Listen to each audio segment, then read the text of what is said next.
amit már egy éve el kellett volna indítani, és beindul egy olyan átállítási folyamat magunk, hogy megpróbálja visszaszorítani a korrupciót. Köszönöm szépen, hogy meghallgattak!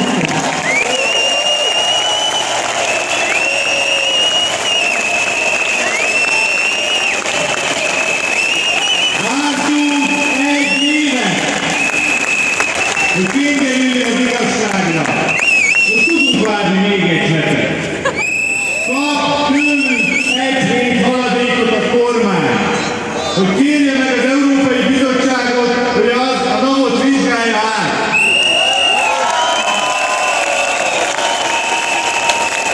Kap tőlünk egy hetet, Ida Ildikó, Somos Katalin, Dávid Marianna és Csillag Dezsőné, hogy a nyilvánosság előtt a négy szemébe nézve nem mondjon.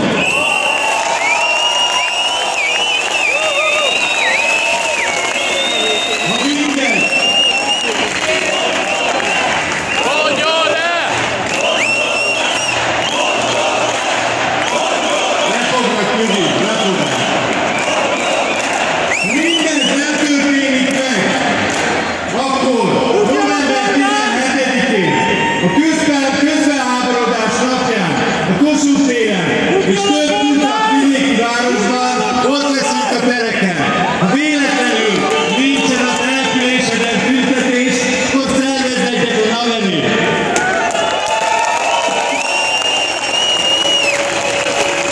A jövő héten találkozunk a napügyfélszolgálatokon, kérdezősködni fogunk. De, ha mégsem mondanának le a jövő héten, 17-e után nem csak kérdezni fogunk, hanem közösen meg kell fontolnunk azt is, hogy a polgári elégedetlenség eszköztárából melyek a legjobb eszközök,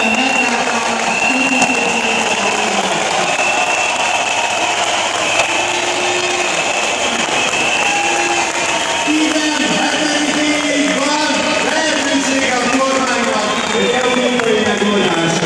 nem kérjük ötleteket, és nincs soha demokratizálásról.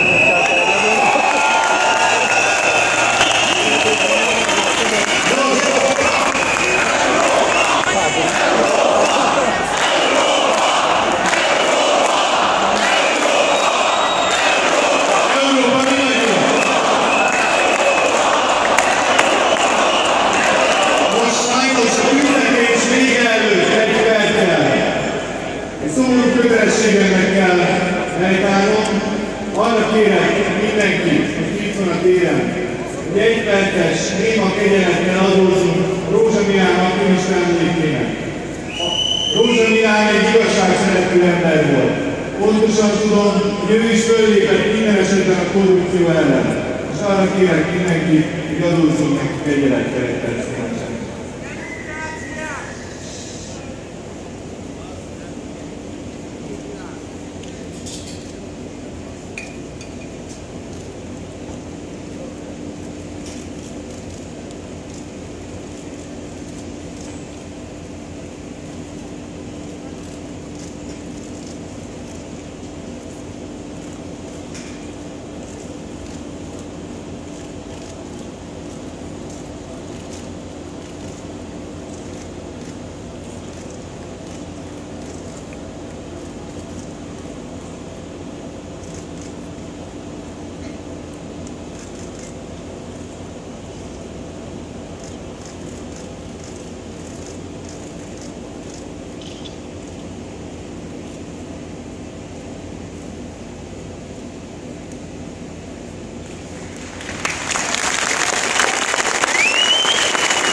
Thank you.